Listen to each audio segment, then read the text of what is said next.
In this episode of our adventures in Kenya, we drive up along the Great Rift Valley to explore the Aberdare Mountains and the lush forests of Mount Kenya. Our first stop en route was the beautiful Lake Naivasha.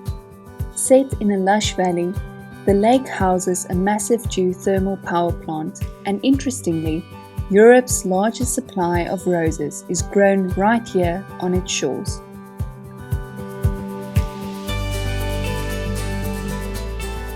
From Naivasha, we set off for the nearby Aberdare Mountains. The road into the mountains crossed a variety of vegetation zones at various altitudes, including evergreen rainforest and rainy bamboo belts.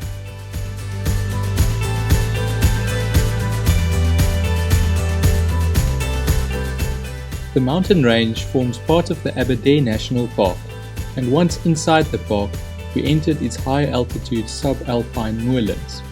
The moorlands are above 3,300 meters and has rolling hills of alpine grass, shrubs and heath interspersed with forest's clear streams and beautiful waterfalls.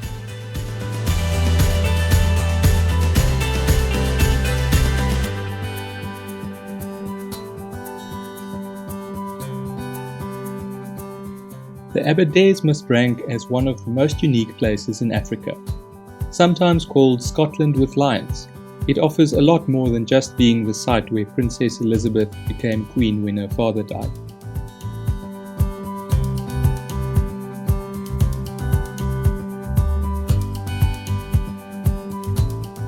Camping up here proved to be one of our coldest nights in all of East Africa, but it was well worth it.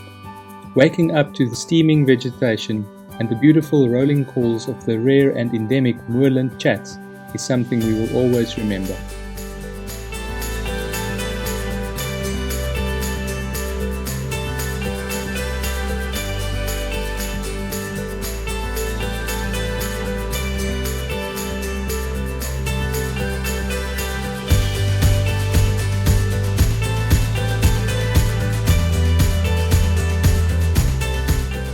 We drove to the lower forested areas, stopping to explore more spectacular waterfalls, tucked away between the mountain folds.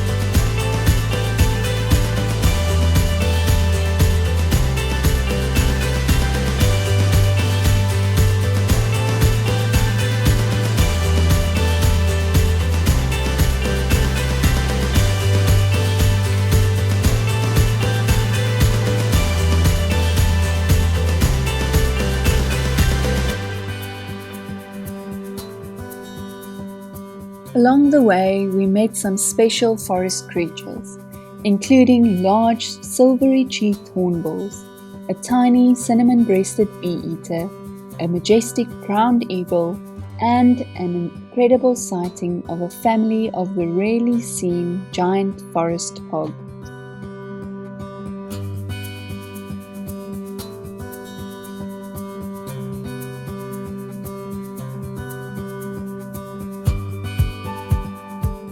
Exiting the park, we felt that we could spend much more time there, but we were heading towards the equator and the most famous mountain in Kenya. Mount Kenya has the second highest peak in Africa, and interestingly, the country takes its name from the mountain instead of other way around. Much of Kenya's tea and coffee is grown around the fertile base, and the slightly higher mountain slopes are covered by lush evergreen forests and streams. The roads into this forest are spectacular, but can also become a muddy affair as we soon found out. With a muddy baloo looking like he just finished the warrior race, we slid into camp at Castle Forest Lodge and warmed ourselves at the fire with the local furry gatekeeper as company.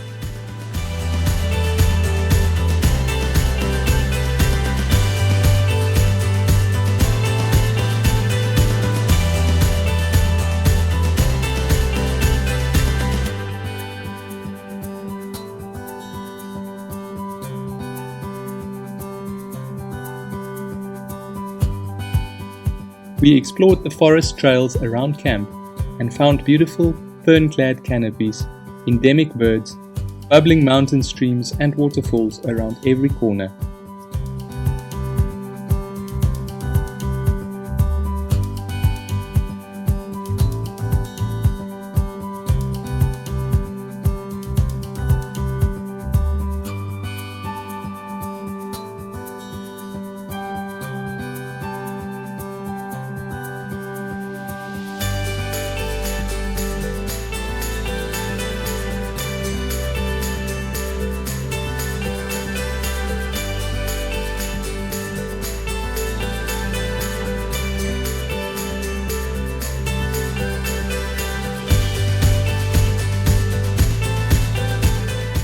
Castle Forest Lodge has a beautiful campsite and is located in the mountainous forests of Mount Kenya, although not within the park boundaries, so park fees don't apply. We really enjoyed the unique atmosphere and birding here, as well as the short walks in the forest. We drove a bit further to the Ragati Conservancy, a veritable paradise of indigenous forest. The Conservancy preserves the sensitive Afro-montane forest and supports environmental research, but also offers fly fishing in this unique habitat on a variety of well-managed river sections.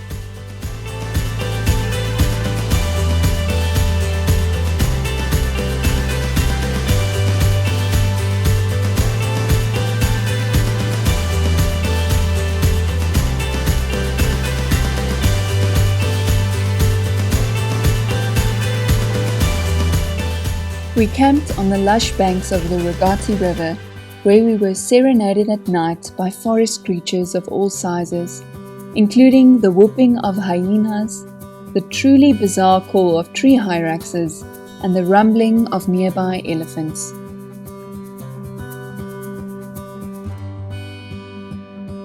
The Ragati Conservancy campsite offers an amazing combination of forest camping, hiking, birding, and fly fishing, all combined in a protected wildlife area.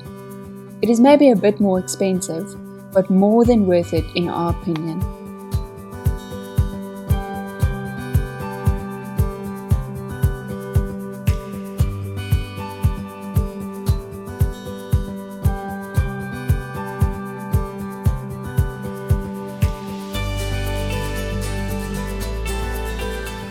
In the morning, we awoke to the sounds of the forest and enjoyed a lazy coffee and breakfast on the open fire. We rigged our fly rods and explored some of the tributaries with local guides.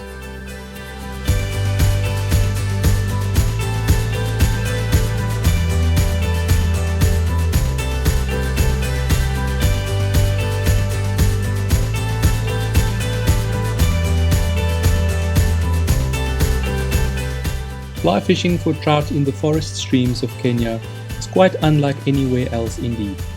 Ferns droop along the stream edge.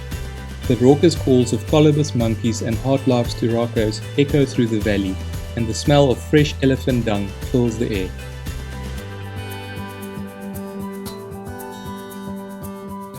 The trout here were stocked in the 1920s and have since developed a unique coloration, earning them the local name of Ragati Reds.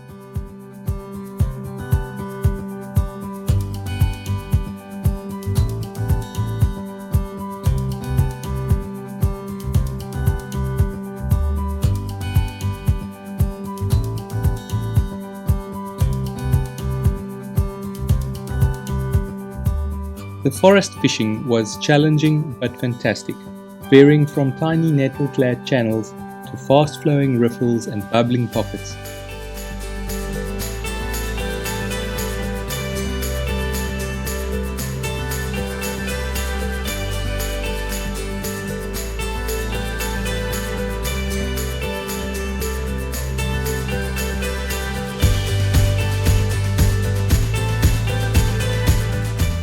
We both landed a few beautiful little forest reds, admiring their unique markings before releasing them back into the cold streams.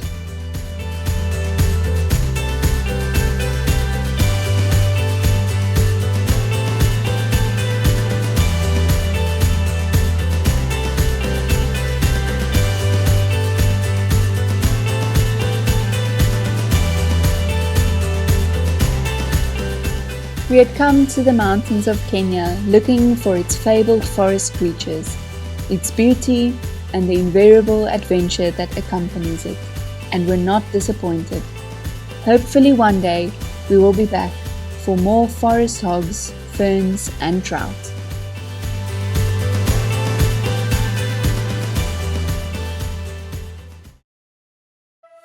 Here are some trip tips for the Aberdares and Mount Kenya.